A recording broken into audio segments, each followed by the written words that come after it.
name is Alye, and I'm excited to be reading for you. When Amber introduced her work to us, I knew this is where I wanted to spend some time. She told us about the life cycle of materials, how she old things and found things, and how they could be recycled.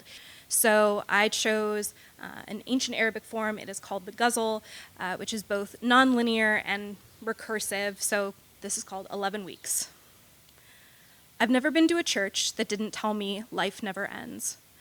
I'd buy cures for Christmas. If nothing begins, it can't ever end. I've unspooled red thread around the world, finding ways to lose you, slogged and dredged the ash of silver linings to tether the ends. No one had to tell the shore how to grieve the wave, but only watching one shadow, I sought the earth to wherever it ends. I don't want you to be a bluebird or a rose bush or belong to anyone else. To keep flowers alive, I sever the ends. I can't plant a cherry blossom tree or prune magnolia leaves. I won't stay in one place long enough to see how November ends. A pomegranate seed, a sweet pea, a blueberry, a peach, an egg that cracked and curdled, wept and soured, as though that could temper the end. In the corner of the room, paint peels, sharded by glares, until I patch the spot, fist through paint. Don't watch it dry. Sooner it ends. Some doctor put heartbreak in quotation marks, and crippling, and future, and with, and missing, and loss.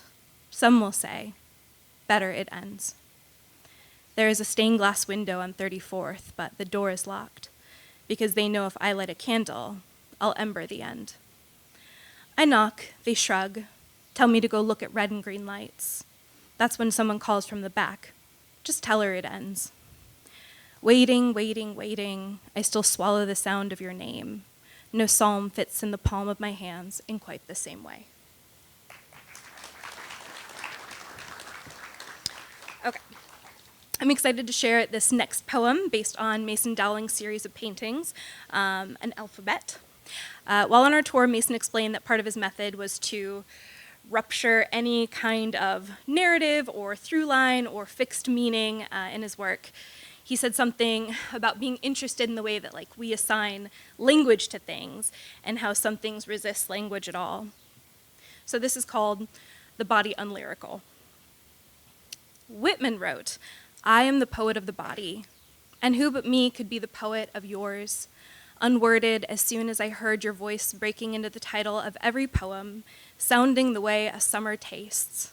Now the left corner of my lip, raw and pleased as I poet your body, is a pink paloma sting tucked in your teeth, loosening tendrils of sweet talk, curving stalks of sunflowers, unworded as soon as my mouth began wrapping around new questions. Have you been wondering how many freckles can sneak under a sundress before a single sigh is wasted between poem and body?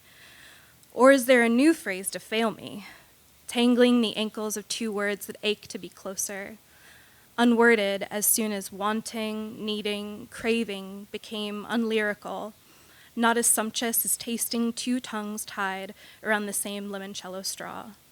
And now I am simply a poet and a body, unworded as soon as I realized I was remembering." Thank you.